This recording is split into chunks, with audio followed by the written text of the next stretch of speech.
Hello friends, very good evening.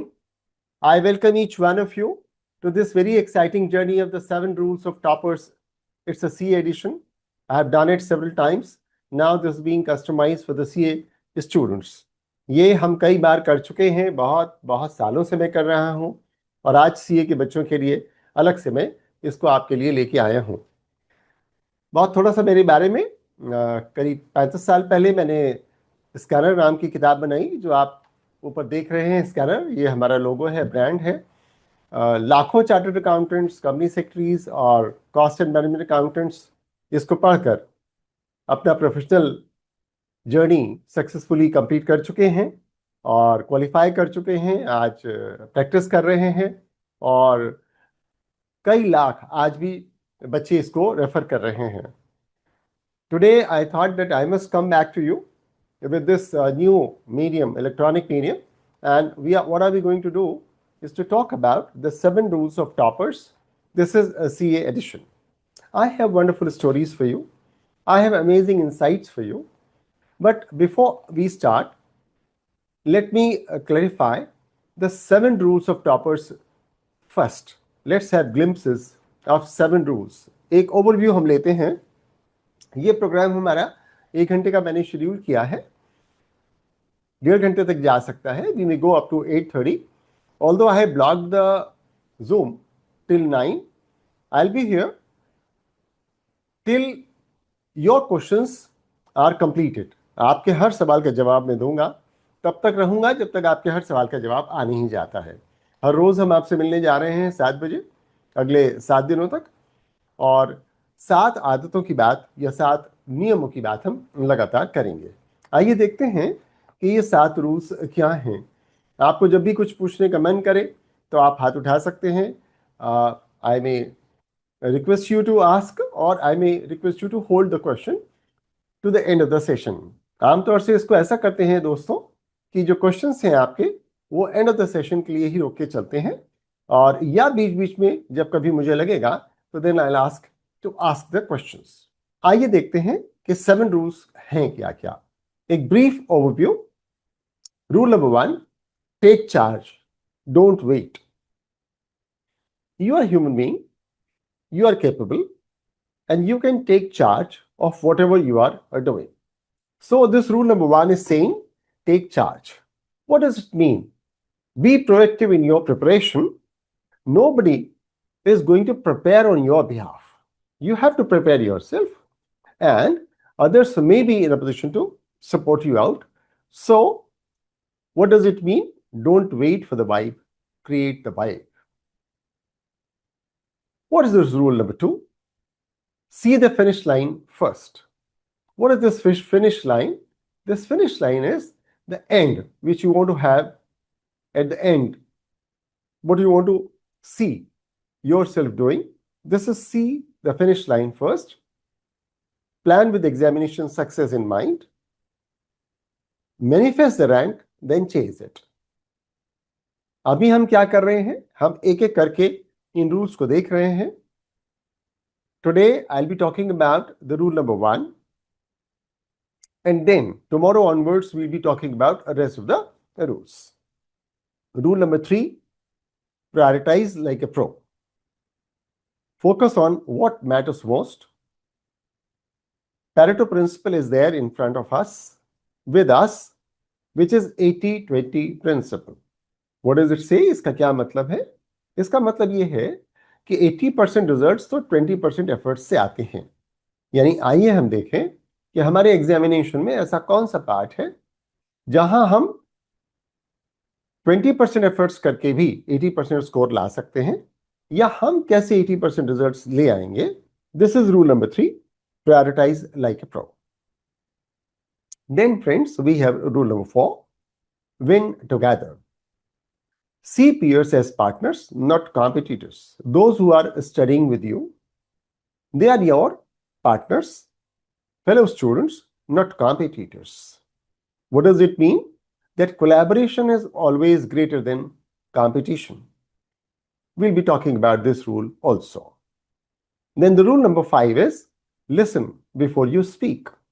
Whenever you feel like speaking, whenever you feel like sharing something, it's better to learn and absorb before expressing. Listen more, grasp better. Then the rule number 6 is power of teamwork. Synergize strengths with peers. Rule number 4 says that your peers are not competitors, but you can collaborate with them. And rule number 6 is saying that what will happen if you will collaborate with them. So one brain may be a smart one, but many brains is unstoppable. And the rule number 7, the final rule is stay sharp. Balance studies with health and self care. आपको मालूम है कि अगर आपकी health खराब हो जाती है तो आपका पढ़ने में मन नहीं लगता और आप ठीक से पढ़ नहीं पाते. So it's better to stay fit and stay focused. So friends, this was the overview of the 7 rules. Let's go to rule number 1. This is about rule number 1. 7 rules of toppers. Rule number 1. What is this rule number 1?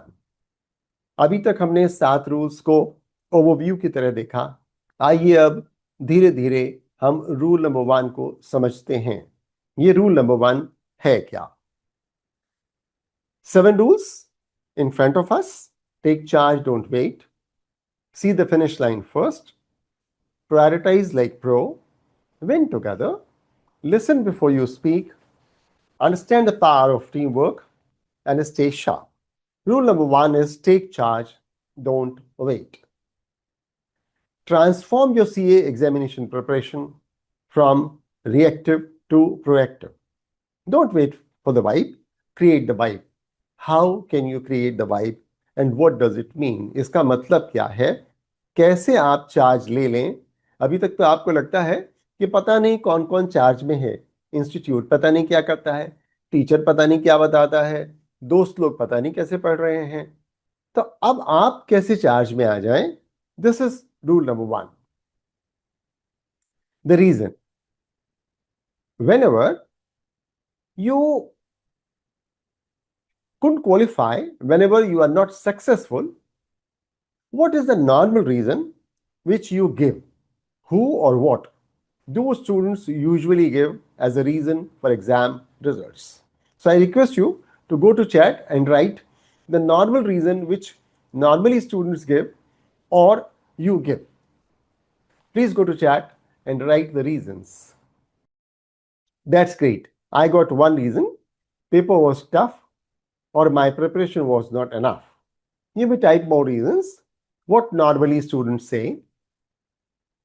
Oh, so another reason I have that there was a noisy environment, I couldn't prepare.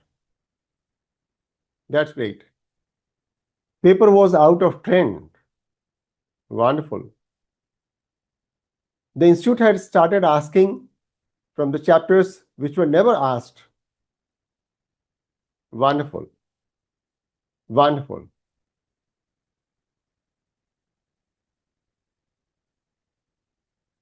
That's great. Very tough. I haven't prepared this time.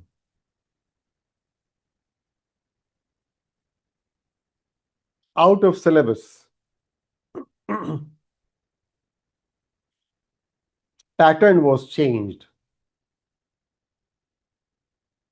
Wonderful, friends. So thank you very much for your sharing. Let's see what does it mean. What happens and what are the reasons? Who or what do students usually give as a reason for examination results? Every reason reveals normally a reactive mindset that we are about to transform. आमतौर से जो हमारा mindset होता है वो reactive होता है, तो वो कैसे बदल जाए कि हम प्रोएक्टिव हो जाए, आइए उसको देखते हैं. आमतौर से जो रिएक्टिव लैंग्वेज है वो क्या है? I can't study because I have to follow this schedule, means there was no other option but you have to follow. It's not my fault the paper was tough, or the syllabus is too vast. This is reactive language. What may be the proactive language? I choose to prioritize. I will create a better approach. I'm responsible for my preparation. I can master this systematically. So I'm reacting to the situation, or I'm taking charge of the situation to do something about it. The language we use shapes our reality. जैसे जैसे आप इसको बदलते हैं तो आपको समझ में आने लगेगा कि जब आप नेगेटिव या रिएक्टिव लैंग्वेज यूज करते हैं तो ये आपके हाथों से ताकत ले जाता है. It removes your power. और whenever you use proactive language, it puts you in control. You are in a position to see what else can you do. This is reactive versus proactive. So you can rewrite your reason. How can you rewrite? You can rewrite them proactively. This isn't just wordplay, but rewriting your brain. जब भी आप अपने reasons को reactive से proactive में बनाते हैं तो दोस्तों ये खाली वर्ड्स को इधर उधर लिखना नहीं है, बल्कि आप अपने ब्रेन पे काम कर रहे होते हैं और यहां आप रिएक्टिव से प्रोएक्टिव हो जाते हैं. For example, I can't solve PYQs because they are too difficult. Proactive, I will start with easier PYQs and build my confidence systematically. So you can try by rephrasing whatever you have written as reason, which normally you give. The shift in energy is immediate and powerful. Whenever you write something which is proactive, then the energy moves from negative to proactive.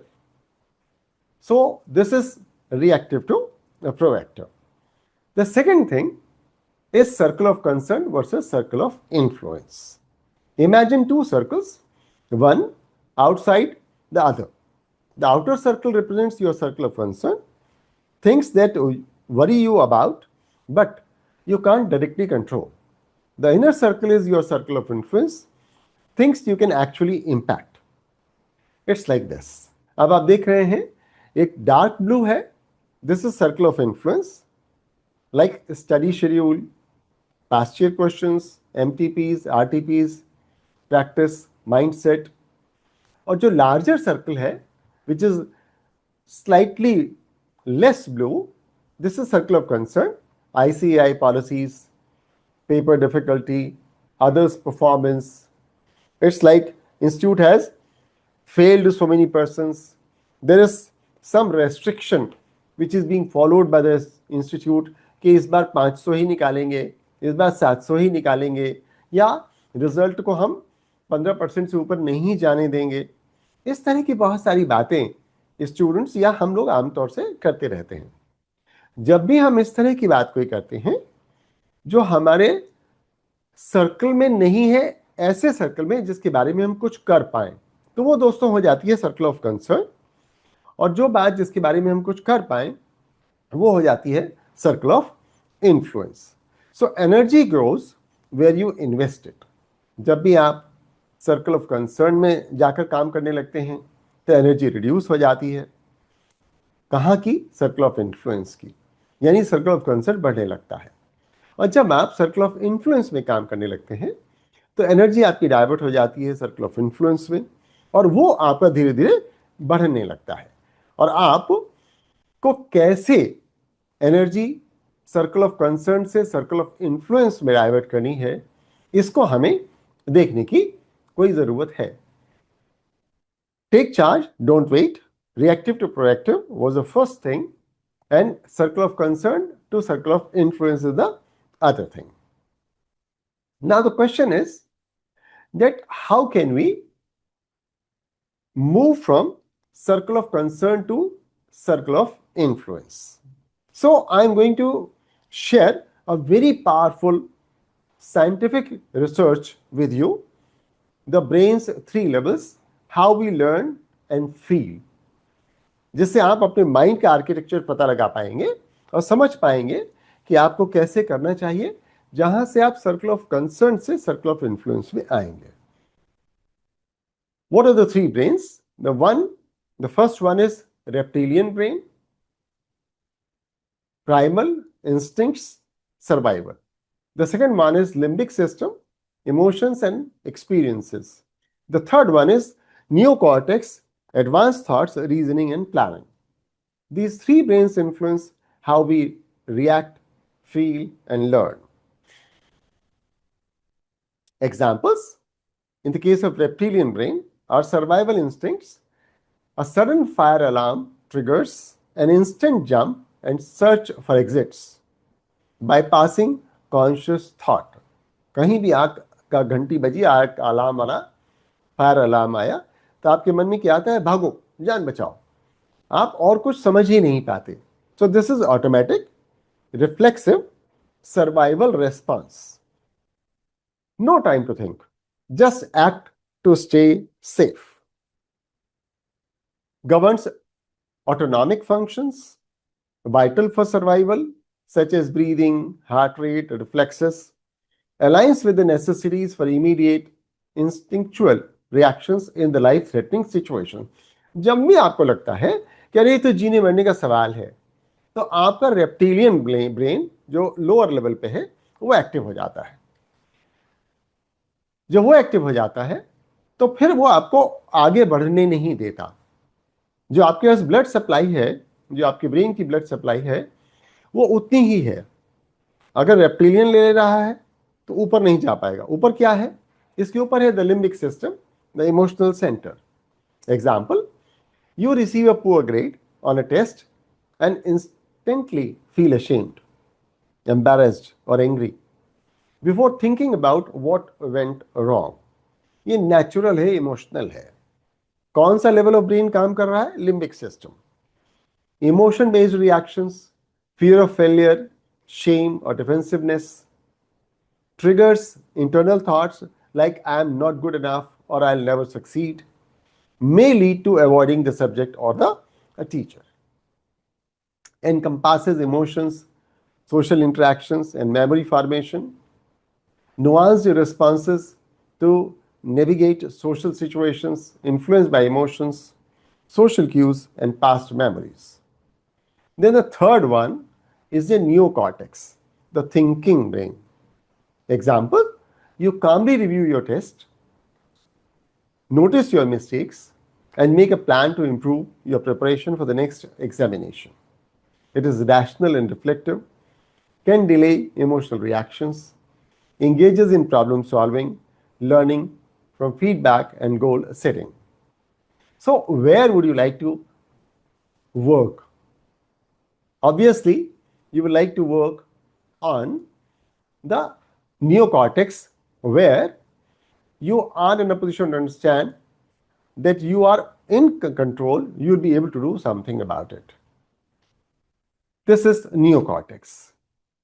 The thinking brain facilitates higher order thinking, abstract thoughts, imagination and planning, essential for innovative and out of the box thinking.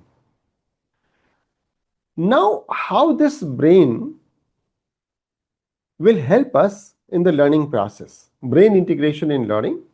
Reptilian reacts first. Fear triggers instant physical responses, increased heart rate, emotions, colour experience, माने हमारा जो experience है उसको रंग दे देते हैं कि कैसा था, अच्छा था, बुरा था। एंजाइटी और confidence shapes how academic situations are perceived and remembered. Thinking brain regulates rational thought, calms nerves, creates strategies and guide academic choices.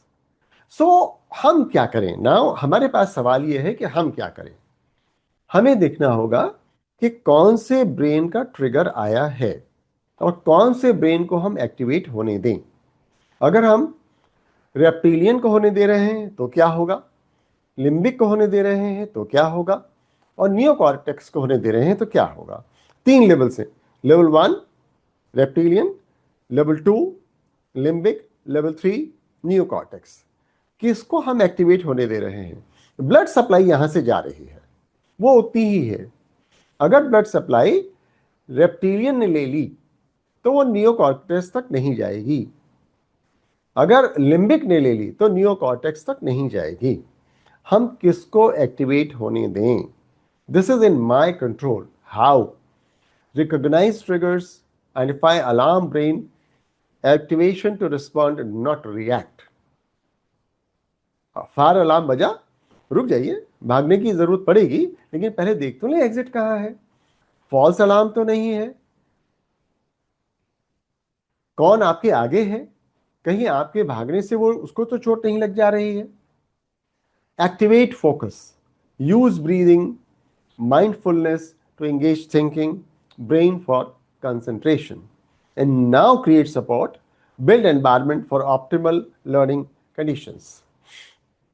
Master your three brains for success. Awareness, recognize how instinct, emotions, and reason shape academic experience. Balance, manage stress, regulate emotions, and focus thinking. Success, apply knowledge to handle academic challenges and become an empowered learner. Your brain is the most powerful learning tool. Now, how to use it? ये देखिए, अगर आप stress में हैं तो क्या होता है? जब आप एक्सट्रीम स्ट्रेस में हैं तो रेप्टिलियन 60% एक्टिव हो जाता है, ब्लड सप्लाई यहां चली जाती है, 30% ही लिम्बिक में जाता है और 10% केवल नियोकॉर्टेक्स को जा पाता है। यानी जब आप एक्सट्रीम प्रेशर में हैं तो आपकी सोचने, समझने, याद करने, चीजों को जोड़ने, फैक्ट्स को मास्टर करने की कैपेबिलिटी ही खत्म हो जाती है। यानी आपको अपने रेप्टिलियन यानी लोअर लेवल ब्रेन को कम एक्टिव रखना है। अगर मॉडरेट स्ट्रेस लेवल है तो दोस्तों आप देख रहे हैं रेप्टिलियन 40% एक्टिव रहता है, यानी ब्लड फ्लो वहां जाता है, 35% लिम्बिक में जाता है और 25% नियोकॉर्टेक्स में जाता है। लेकिन अगर आपका स्ट्रेस लेवल नॉर्मल है तो फिर आपके पास नियोकॉर्टेक्स में 60% ब्लड सप्लाई है, 60% एक्टिव हो जाता है नियोकॉर्टेक्स नॉर्मल में, शांत हैं। तो अब आपकी ability to think, remember, respond, logically reasoning, हर चीज आपकी इंप्रूव होती चली जाती है। तो आप अपना स्ट्रेस लेवल नॉर्मल रखेंगे या और बेटर रखेंगे, इट्स योर चॉइस। एंड जैसे जैसे आप इसको कर पाते हैं वैसे वैसे your ability to retain, analyse, understand goes up. So this is something like blood flow and the brain management. With the help of this, what happens? You move from circle of concern to circle of influence. This is mind over matter, brain's influence and concern. Circle of concern में आप तब जाते हैं जब आपका reptilian active होता है, circle of influence में आप तब आते हैं जब आपका नियोकॉर्टेक्स एक्टिव हो जाता है। और इस तरह से आप अपनी ability to retain and study बढ़ा ले जाते हैं। एक सिचुएशन लेते हैं, आप पास नहीं हो पाए, अनसक्सेसफुल। सर्कल ऑफ कंसर्न क्या है? Reptilian limbic, panic, self criticism, avoiding the subject. और नियोकॉर्टेक्स क्या करेगा? Analyse, feedback, seek instructors help, revise study plan, practice difficult concepts, identify कि कौन कौन से चैप्टर्स में, कौन कौन से कॉन्सेप्ट्स में आपको लगातार दिक्कत आ रही है, कैसे इस पे हम काम करें। यहां देखिए एक और मजेदार बात है, हर इंडिविजुअल का लर्निंग मेथड अलग अलग होता है। मुझे मालूम है एक मेरे ब्रदर इन लॉ हैं, उनकी आवाज ही खराब हो गई। कैसे खराब हो गई? ही इज कंपनी सेक्रेटरी, उनकी आदत थी पढ़ते समय बोलने की। वो पूरा सीएस उन्होंने जोर जोर से पढ़कर पास किया। जब बोलते थे तो उनके कान में जाता था, कान में जाता था तो दिमाग में दर्ज होता था। अलग अलग मेमोरी गेट्स हैं, किसी को आंखों से समझ में आता है तो वो याद हो जाता है, कोई सुन के करता है अलग अलग ढंग से, कोई पढ़ के करता है। तो आप देखिए कि आप कैसे सीख पाते हैं, कहां से आप चीजों को और ज्यादा रिटेन कर पाएंगे और वो आपके सर्कल ऑफ इन्फ्लुएंस में आ जाएगा। So I request you to think and spend 5 minutes to write what is in your circle of concern and what is in circle of influence. We'll meet just after 5 minutes. Welcome back, friends. So you have understood that what is in your circle of concern and what is in your circle of influence. And you are also now aware that how can you move the things from circle of concern to circle of influence. आइए देखते हैं आमतौर से जो students बताते हैं वो क्या होता है. सर्कल ऑफ कंसर्न में ICI examination patterns, paper difficulty level, coaching quality, other students progress, examination rumours and speculations. ज्यादातर तो ये होता है कि इंस्टीट्यूट ने रिजल्ट का परसेंटेज डाउन करने के लिए बहुत सारे लोगों को फेल कर दिया. आई एम नॉट श्योर, मैं आप कोई कमेंट नहीं कर रहा हूं. आइए देखें कि हम क्या कर सकते हैं, आखिर मैं क्या कर सकता हूं. सर्कल ऑफ इन्फ्लुएंस में क्या है? Daily study schedule, number of PYQs, MTPs, RTPs solve, revision frequency, study environment, sleep and health habits. तो मैं क्या कर सकता हूं? कोई भी चीज दोस्तों कभी भी मुकम्मल नहीं होती. मुझे एक शेर याद आ रहा है, कभी किसी को मुकम्मल जहां नहीं मिलता, कभी जमीन तो कभी आसमां नहीं मिलता. ऐसा हो ही नहीं सकता कि आपको पूरी चीज मिल जाए. जिसको पूरी मिल जाती है उसको भी पूरी नहीं मिलती. तो आपने अक्सर देखा होगा कि सड़क पर खेलते हुए बच्चे कितने खुश रहते हैं, और जो कार में बैठा हुआ है जिसके पास पता नहीं कौन कौन से गैजेट्स हैं वो भी रोता हुआ जा रहा है. तो आपको समझना होगा कि मेरे पास क्या है और इसको मैं कैसे और इंप्रूव कर दूं. We have a beautiful concept about this. Use your I and R. आप चाहें तो उसको लिख सकते हैं. Use your I and R. I is imagination and resource, R is resources. आपके पास अभी क्या है और आप क्या कर सकते हैं. I remember a very small little incident of my life. मेरी दो भतीजियां हैं, अब तो दोनों बहुत बड़ी बड़ी हो गई और दोनों US में हैं. बहुत साल पहले, 25-30 साल पहले हम लोग कहीं घूमने गए. And what we used to do, हम लोग क्या करते थे कि बच्चे जो है जब भी घूम कर आते थे तो उनसे हम कहते थे कि कुछ लिखो कि क्या क्या हुआ यात्रा में. नो, इट्स अ मेमोयर और ट्रेवलॉग काइंड ऑफ थिंग. सब बच्चों से कहा, किसी ने जाके रोना शुरू कर दिया, पेन कहाँ है, पेंसिल कहाँ है. कोई कह रहा है ताई जी मुझे दे दो. जो बच्चे वहां थे उन्होंने अपना कहीं बैग में से कोई पेंसिल निकाली, कुछ किया. किसी ने कहा कि हम शाम को लिखेंगे, अभी कैसे लिख सकते हैं, अभी तो सो के उठा हूं, अभी तो बाथरूम जा रहा हूं. ठीक है. मुझे याद है कि छोटी वाली बेटी, सबसे छोटी वाली बेटी, उसका नाम है ईशा. उसने क्या किया, उसने कहीं से एक बहुत रफ पैड उठा लिया जो हमारे यहाँ यूं ही फुटकर नोट्स बनाने के लिए पड़ा होता था बीच में सेंट्रल टेबल पे, और एक पेंसिल उसने कहीं से अरेंज कर ली और उसने आउटलाइंस ड्रॉ की कि ये 3-4 बातों पर मैं ट्रेवलॉग लिखने जा रही हूँ. And then she came to me, she approached me and say, ताऊजी is it okay with you? Oh my God. देखिए उसने देखा कि वो क्या कर सकती है. उसके सर्कल ऑफ इन्फ्लुएंस में इस समय क्या है, जो है उतना तो करो.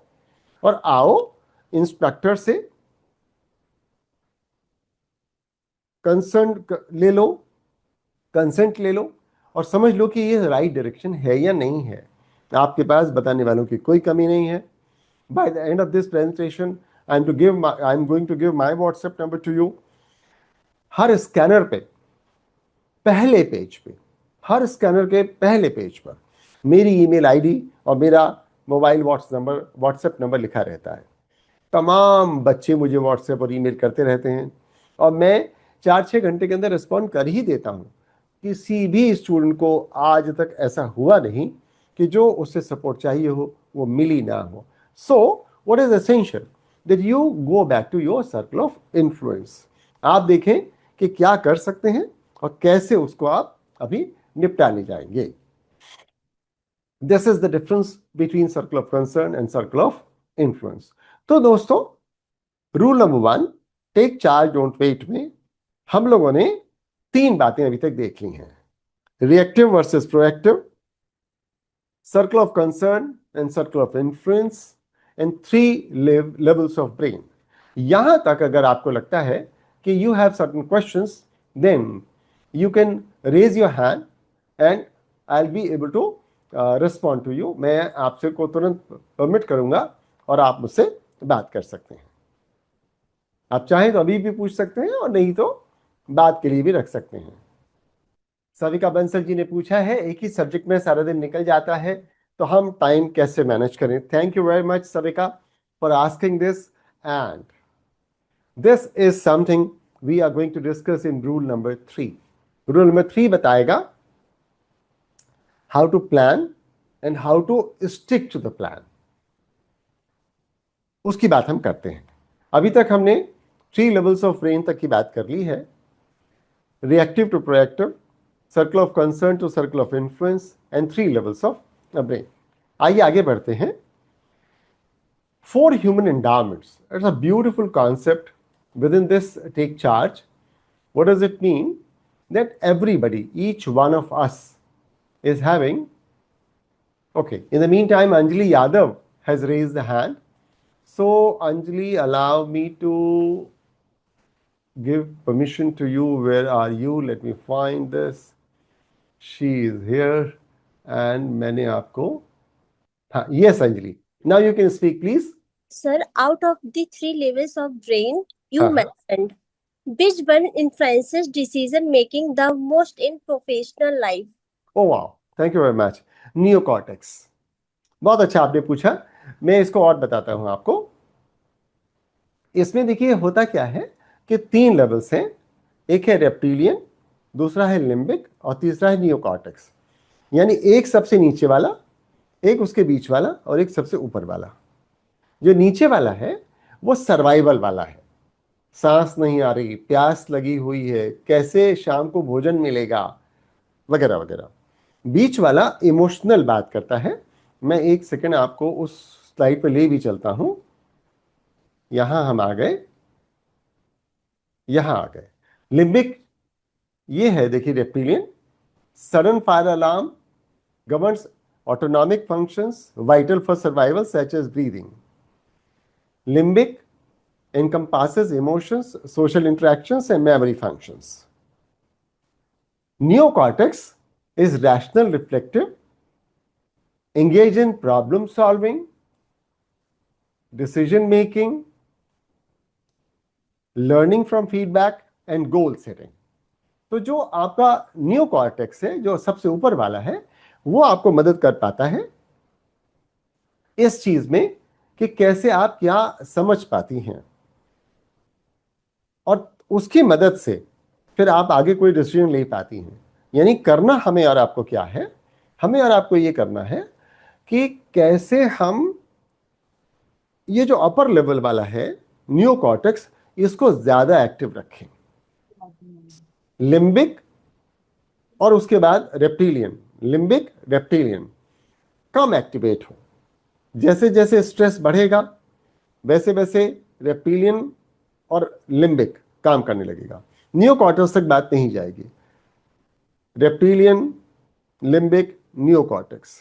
तो हमें नियोकॉर्टेक्स पर ज्यादा एक्टिव रहना है, वहां decision making, problem solving, memorisation, understanding आती है।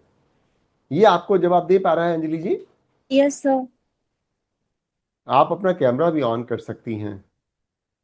No, sir, it is fine. Okay, thank you very much, thank you very much, And thank you.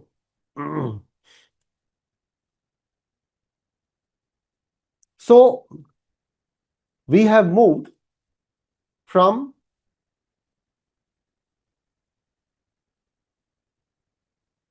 reactive to proactive, circle of concern to circle of influence, and then 3 levels of brain. अब बच्चों हम अगली चीज समझने जा रहे हैं, वो है 4 ह्यूमन एंडावमेंट्स। 4 ह्यूमन एंडावमेंट्स क्या है? यानी एक ऐसी बात, कोई एक ऐसी ऐसी गिफ्ट जो ईश्वर ने, ऑलमाइटी ने ह्यूमंस को दी है, जो अदर देन ह्यूमंस के पास नहीं है, एनिमल्स के पास नहीं है। क्या क्या है? कुछ कुछ एनिमल्स में थोड़ी बहुत हो सकती है, बट आमतौर से ह्यूमंस में ये 4 ह्यूमन एंडावमेंट्स हैं। पहला है self awareness, the ability to think about your thinking. आप सोचते कैसे हैं उसकी भी सोच आपके पास है। Monitor your study patterns and emotional responses. दूसरा है imagination, You can imagine the power to visualize success and create new solutions to study challenges. आपको पढ़ने में कोई दिक्कत आ रही है, आप सीए हो जाएंगे, फिर क्या होगा, पढ़ने में दिक्कत आ रही है तो कैसे उसमें मदद ले लें, तो कैसे वो सॉल्व हो जाएगी. Then the third one is conscience, your inner moral compass, knowing right from wrong in your preparation approach. क्या सही है, क्या गलत है, क्या करना ठीक होगा, क्या करना ठीक नहीं होगा, कहां हम मेमोराइज कर लें और कहां हम अंडरस्टैंड कर लें. यहां मैं एक ब्यूटीफुल बात आपको बताता हूं. ज्यादातर सिलेबस ऐसा बनाया जाता है, क्वेश्चन पेपर ऐसा बनता है कि 100% कोई भी उसको जल्दी सॉल्व नहीं कर सकता. बहुत मेरिटोरियस स्टूडेंट्स की बात करें तो अलग बात है. पूरा सिलेबस इस तरह से डिजाइन होता है कि वो आपके लेवल ऑफ अंडरस्टैंडिंग पर थोड़ा ऊपर होता है. यानी आप 85 टू मे बी 88-90% बातें तो अपने सिलेबस की समझ पाते हैं, बाकी समझ नहीं पाते हैं. कोई कोई हो सकता है 95% तक समझ जाए, लेकिन 5% तो उसकी भी समझ में नहीं आएगा. तो जो समझ में नहीं आ रहा, आप क्या करते हैं, क्रैम कर लेते हैं, याद कर लेते हैं कि ये तो भाई मेरी समझ में नहीं आ रहा, लाओ इसको याद कर लेता हूं. यानी आप जानते हैं कि आपके लिए क्या करना ठीक होगा और क्या करना ठीक नहीं होगा.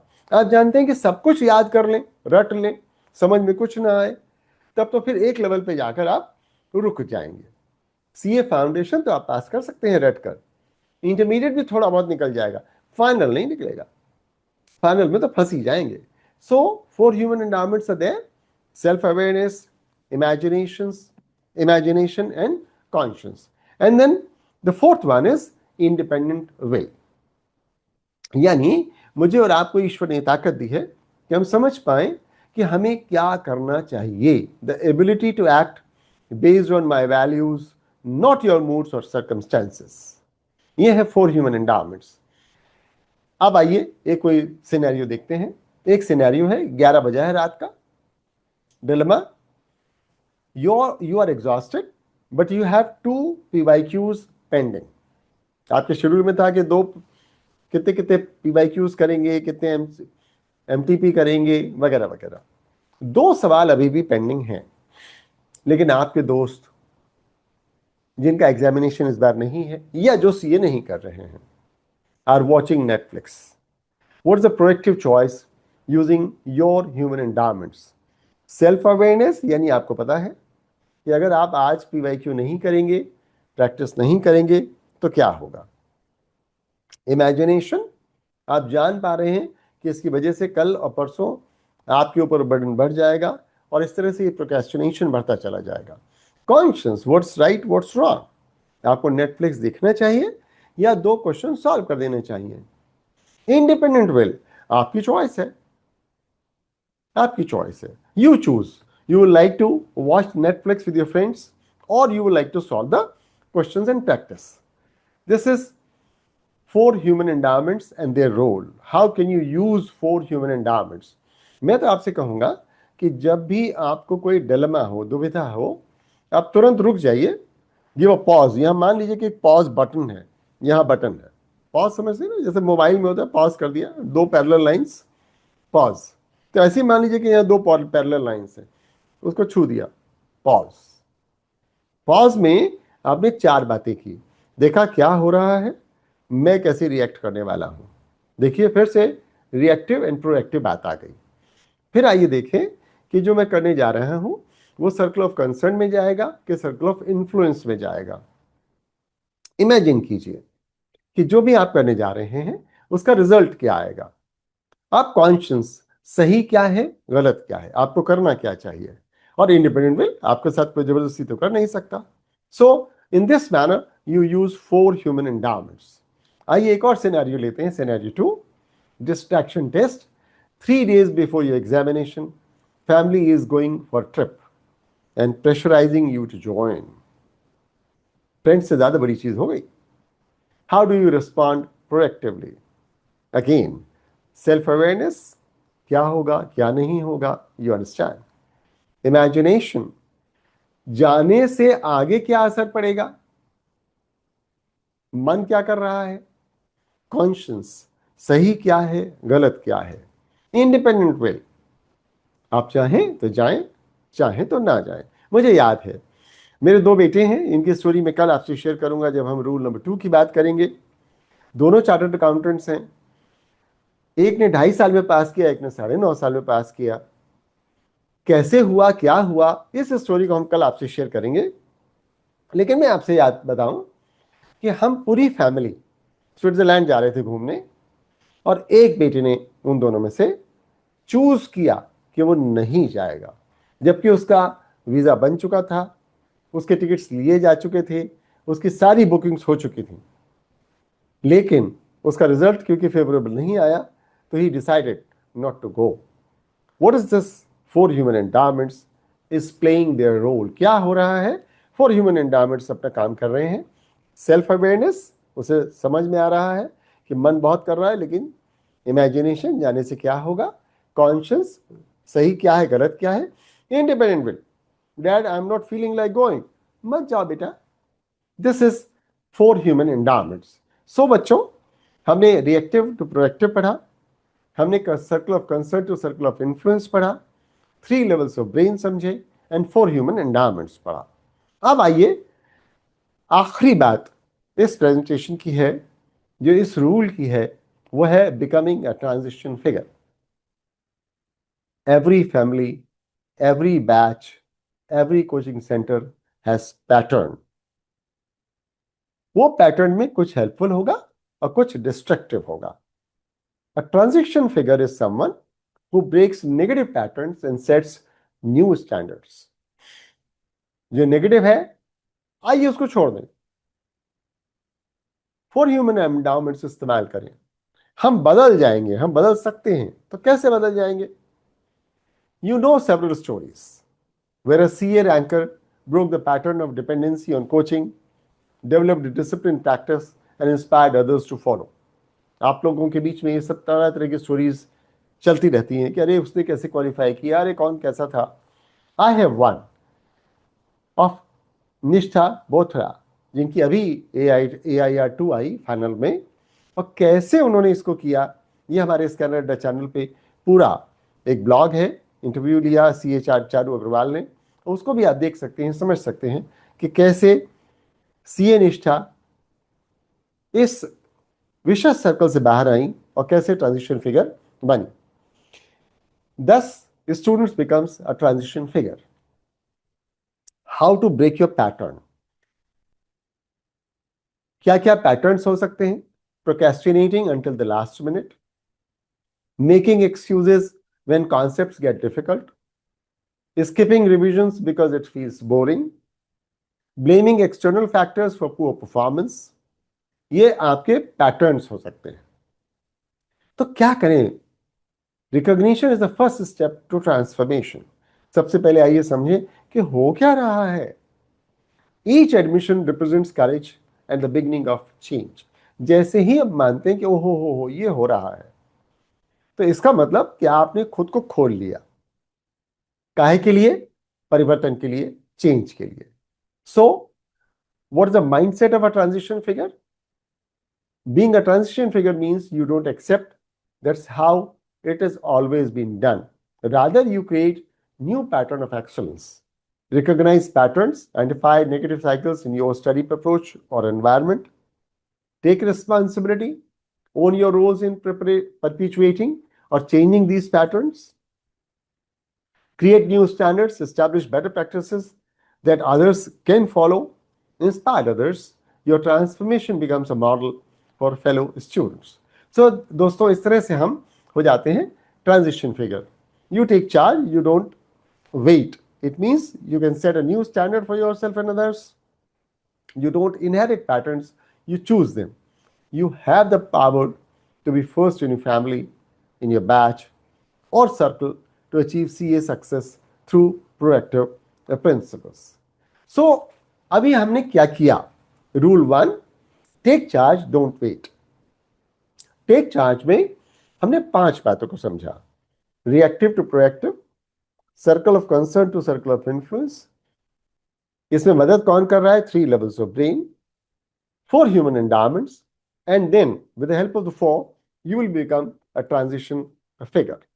इस तरह से दोस्तों हम बिना इंतजार किए चार्ज ले लेते हैं. Personal application, your next 24 hours. अगर आपने सिर्फ समझ लिया और इसको अमल में नहीं लाया, अप्लाई नहीं किया, तो ये वर्थलेस है. Write 3 proactive study actions for the next 24 hours, maybe in chat or in your diary. Specificity is crucial. Vague intentions create vague results. Read, reason and repeat. This is our mantra. Marks तो मिलेंगे ही. और कल हम बात करने जा रहे हैं इन 2 लड़कों की जो दोनों चार्टर्ड अकाउंटेंट्स हैं. क्या हुआ, कैसे हुआ, किसने 2.5 साल में किया और किसने 9.5 साल में किया और क्या क्या इनकी कहानी थी. इसके साथ हम second see the finish line first rule की बात करेंगे. 7 रूल्स हैं हमारे पास. The rules of toppers, the take charge, don't wait की बात आज हमने की. और रूल नंबर 2 की हम बात करेंगे, सी द फिनिश लाइन फर्स्ट, कल हम बात करेंगे. So with the help of this, I have completed whatever I was having in my mind to share with you. Now it is open for discussion and questions. I have few things in chat. Let me find what it is. Okay. एक सवाल आया है, sir how to set plan for examinations. So ये हम rule 2 और rule 3 में भी बात करेंगे, समझेंगे. एक सवाल आ रहा है, sir how to maintain a circle of influence. Beautiful. आइए देखते हैं कि सर्कल ऑफ इन्फ्लुएंस में हम कैसे बने रहें. मैं एक बार फिर से प्रेजेंटेशन शुरू करता हूं आपके पास और दिखाता हूं कि सर्कल ऑफ इन्फ्लुएंस है क्या और कैसे हम उसमें जाते हैं. Let me find the slide first. ये है, देखिए, circle of concern and circle of influence. जब भी कोई चीज आपके कैपेसिटी, कंट्रोल, इन्फ्लुएंस से बाहर है और आप उसके बारे में चिंता करने लगते हैं, तो होगा क्या. एक एग्जांपल देते हैं. कल का पेपर बहुत कठिन भी आ सकता है. इंस्टीट्यूट का कोई भरोसा नहीं है, पता नहीं कैसा पेपर दे देगा. अब ये आपके बस में है? आपके बस में तो नहीं है. आईसीएआई की पॉलिसी है, पेपर की डिफिकल्टी लेवल है, इससे आपसे कोई लेना देना नहीं. दूसरे बहुत अच्छा परफॉर्म कर लेंगे तो इंस्टीट्यूट रिजल्ट को रिड्यूस कर देगा. इंस्टीट्यूट की पॉलिसी है कि 18% से ज्यादा नहीं देगा. आप कुछ कर सकते हैं? आप कुछ नहीं कर सकते. अब अगर इसके बारे में आप लगातार सोचते रहेंगे तो क्या होगा, ये जो सर्कल ऑफ कंसर्न है ये बढ़ जाएगा. नेगेटिव एयर यहां है. Energy grows where you invest it. अब आप इसी से परेशान हैं. अब ये आपका जो सर्कल ऑफ इन्फ्लुएंस है अंदर वाला डार्क ब्लू, ये कम होता चला जाएगा. क्यों? क्योंकि कंसर्न बढ़ता चला जा रहा है. आप सोल्यूशन नहीं ढूंढ पा रहे. यानी आप करें क्या, जैसे ही आपको ये समझ में आए कि आपका माइंड सर्कल ऑफ कंसर्न में जा रहा है, कैसे पता चलेगा कि सर्कल ऑफ कंसर्न है? आपको पता चल जाएगा कि आप कुछ नहीं कर सकते इसके बारे में. अगर किसी चीज के बारे में आप कुछ फिलहाल नहीं कर सकते तो फिर बच्चों वो सर्कल ऑफ कंसर्न हो गया. जैसे ही आपको पता चला कि इसके बारे में आप कुछ नहीं कर सकते, सोचना बंद कर दीजिए. कैसे बंद कर दीजिए? 3 लेवल्स ऑफ ब्रेन. तुरंत देखिए कि एनर्जी कहां जा रही है, कैसे एनर्जी डाइवर्ट करें. आइए देखें कि हम अपने इन्फ्लुएंस में जो है उसको करें. अब आप ये बच्चों कह सकते हैं, बच्चे अक्सर कहते हैं कि सर जब मन ही नहीं लग रहा है तो पढ़े कैसे, तो नया समझ में नहीं आ रहा है ना. Very good. I appreciate your concern. Concern not influence. आइए देखें कि इन्फ्लुएंस में क्या है. रिवीजन तो है ना, आसान सवाल तो है ना. पिछली बार जब आप रिवाइज कर रहे थे तो किसी क्वेश्चन को करने में आपको थोड़ी सी ज्यादा डिफिकल्टी आई थी. जो आपने स्कैनर में वो जो फ्रंट पेजेस में हमने चार्ट दिया हुआ है वहां लिख लिया था क्वेश्चंस टू रिवाइज. पूरा एक चार्ट दिया हुआ है. जिस क्वेश्चन को आपको लगे कि इसको रिवाइज करना है वहां चार्ट पे चढ़ा लीजिए. कहीं और लिखने की जरूरत नहीं है। Scanner is a complete book. अब आप तुरंत उस वाले पेज को खोल लीजिए, आपको पता चल जाएगा कि कौन कौन से क्वेश्चंस को आपको रिवाइज करना है। यानी फ्रेश नहीं है, फ्रेश होता तो नियो कॉर्टेक्स पर जोर पड़ता, पुराना है तो अब लिम्बिक या रेप्टिलियन को अपना ब्लड कंज्यूम करने दीजिए। नियो कॉर्टेक्स पे बहुत ज्यादा जोर जा ही नहीं रहा है। तो आपने क्या किया, आप सर्कल ऑफ कंसर्न से सर्कल ऑफ इन्फ्लुएंस पे आ गए। आपने सॉल्व किया, आपका कॉन्फिडेंस बढ़ गया। आपने एक और सॉल्व किया, आपका कॉन्फिडेंस और बढ़ गया। आपने 2-3 सॉल्व किया, आपका कॉन्फिडेंस बढ़ गया। अब आपको लगा कि अरे ठीक हो गया, चलो चलो पढ़ते हैं। देखो नया वाला कॉन्सेप्ट कौन सा था जो समझ में नहीं आ रहा था, उस पर काम करते हैं। So in this manner friends, we move from circle of concern to circle of influence. आइए देखें कि सर्कल ऑफ इन्फ्लुएंस में क्या है जहां हम आसानी से कर पाएंगे, जिसको करके हमारा कॉन्फिडेंस बढ़ जाता है, जिसको करने में हमें मजा भी आ रहा है। और पहले उसी को कर लेते हैं ना। This is circle of influence, और कुछ नहीं हो रहा तो भी आपने जो सबसे ज्यादा पसंदीदा सवाल है जिसका जवाब आपको याद है, तो जिसको टंग पे रखा हुआ है, मसल्स की मेमोरी में है, आप सोते सोते भी जवाब दे सकते हैं। चलिए एक शीट ऑफ पेपर ले लीजिए, उसी पे लिखना शुरू कर दीजिए। रिवाइज ही हो गया, सर्कल ऑफ इन्फ्लुएंस में है। माइंड डाइवर्ट हो जाएगा। बजाय इसके कि माइंड को डाइवर्ट करने के लिए आप सिनेमा चले जाएं, माइंड को डाइवर्ट करने के लिए आप गाना सुनने लगें, माइंड को डाइवर्ट करने के लिए आप किसी को फ़ोन मिला लें, उससे अच्छा तो यह है कि जो बहुत आसान वाला सवाल है एक बार फिर से लिख कर देख लें। जितनी बार रिवाइज करेंगे दोस्तों, वो 3 घंटे जो एग्जामिनेशन वाले हैं उसमें तो आपके लिए आसान हो ही जाएगा।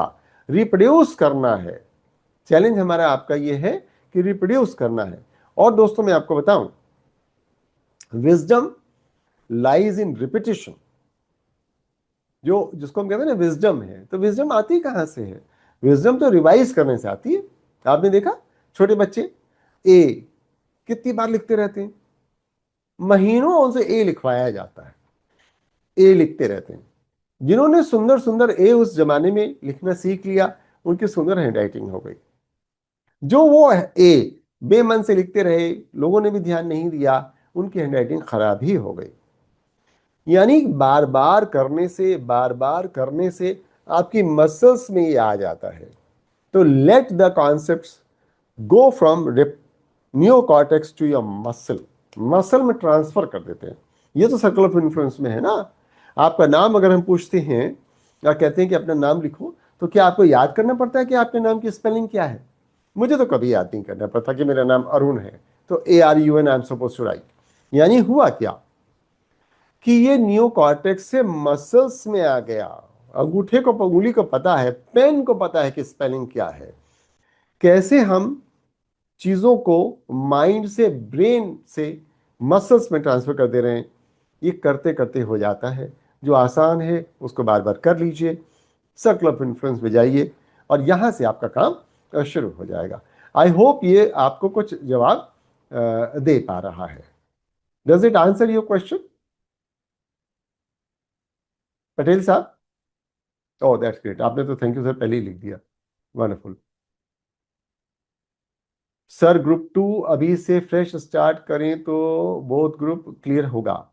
Is it possible? I feel I can do it. Oh very good. If you feel that you can do it, start कर दीजिए। अभी आपके पास टाइम है। आज हम बात कर रहे हैं सितंबर, ये अक्टूबर फर्स्ट वीक में। तो आपके पास अक्टूबर है, नवंबर है, दिसंबर है, 3 महीने पूरे हैं। सिस्टमेटिकली प्लान बनाइएगा और कर लीजिएगा तो हो जाएगा। Best of luck to you. एक और कोई है? Sir how to set plan for examination? Yes, will talk about that. ये हमारे रूल 2 और रूल 3 में आएगा और इसकी हम बात करते हैं। Any other thing friends? अगर किसी के पास कोई सवाल है तो प्लीज हाथ उठाइए या चैट में लिखिए, तो मैं आपको अनम्यूट भी कर सकता हूं। मुझे आपके साथ बात करके बहुत मजा आया। कल मेरे पास एक बहुत खूबसूरत कहानी भी है, 2 चार्टर्ड अकाउंटेंट्स की, जिनकी तस्वीर भी मैंने आपको दिखाई, मैं आपसे शेयर करूंगा। और रूल नंबर 2 की भी बात करूंगा, जहां आपके कुछ सवालों के जवाब भी मिलने शुरू होंगे, जहां हम ये समझ पाएंगे कि फिनिश लाइन क्या है और उसको ध्यान में रखते हुए हमें क्या करना चाहिए। Thank you very much for joining and कल हम मिलते हैं और कल हम रूल नंबर 2 की भी बात करते हैं। Thank you very much. Okay friends, bye, have a wonderful evening, sleep well, see you tomorrow at 7 p.m. sharp.